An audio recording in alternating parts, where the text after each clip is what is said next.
এক দিদি কি বলছে আগে শুনে নিন। আমরা বাংলাদেশি নই, আমরা বাঙালি। এসআইআরটা তোমার জন্য হচ্ছে না তো, এটা বাংলাদেশি লোকেদের জন্য। কারণ যারা বাংলাদেশ থেকে ব্ল্যাকে ভারতে এসে ব্যবসা বাণিজ্য অথবা বসবাস করতেছে তাদের জন্য। এটা তোমার জন্য না তো। তুমি কেন মাঠে উঠে পড়ে লেগেছো আমাকে বলো তো। পরে দেখো ভাই কি বলছে।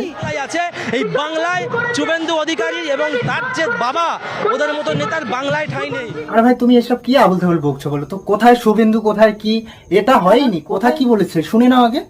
जो भारत का नागरिक नहीं है, जो घुसपैठ करके आया है, उसके साथ भारत के संविधान के तहत न्याय सम्मत कार्रवाई होती रहेगी। এটা বলেছেন যে ভারতীয় নাগরিক না তাদের জন্য এসআইআর চালু হয়েছে। তুমি কেন মাঠে উঠে পড়ে লেগেছো ভাই। তুমি ভারতীয় তো, আমি ভারতীয় না, আমাকে যেতে হবে বাংলায়। কারণ আমরা ভারতীয় না কিন্তু অথচ ভারতে ব্ল্যাকে এসে আমরা অনেক কিছু করতেছি। তো এটার জন্য তো সরকার করতেই পারে না, করতেই তো পারে যে এত লোক কেন বেকার বেকার পশ্চিমবাংলায় আসে এরকম বসবাস করতেছে। এটাই তো কারণ। তারপরে দিদি কি বলছে শুনুন। উনি তো নিজেই হিন্দু, উনি তো বিক্রি হয়ে গেছেন। একবার এই দল একবার ওই দল, ওনার কথার কোনো গুরুত্ব নেই। আরে দিদি এটা হিন্দু আর মুসলিম নিয়ে হচ্ছে না, এটা এনআরসি, এটা এসআইআর চালু হয়েছে মানে তোমার যিনি ব্ল্যাকে পশ্চিমবঙ্গে এসে অনেক রকম ব্যবসা বাণিজ্য করতেছে। কিন্তু আমরা ভারতীয়রা কি করতে পেরেছি বলো। সব তো বাংলাদেশিরা ঢুকে পড়ে আমাদের ব্যবসা বাণিজ্য সব তো ওরাই করে নিচ্ছে ভাই।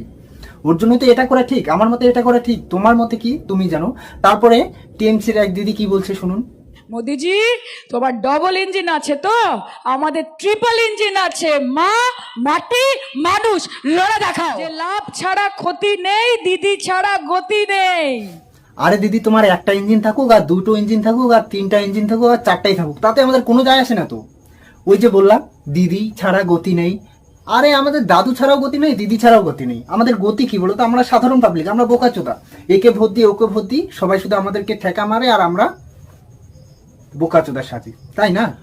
সরকার তো এটা বলে নাই যে তোমার ডকুমেন্টস নাই তুমি এখানে থাকো, আর তোমার ডকুমেন্টস আছে তুমি চলে যাও বাংলাদেশে। এটা তো কখনো কোনোদিনও বলে নাই, এটা তো কখনো বলে নাই ভাই। ডকুমেন্টস থাকলে থাকো, না থাকলে তুমি ব্ল্যাকের মাল ব্ল্যাকে চলে যাও।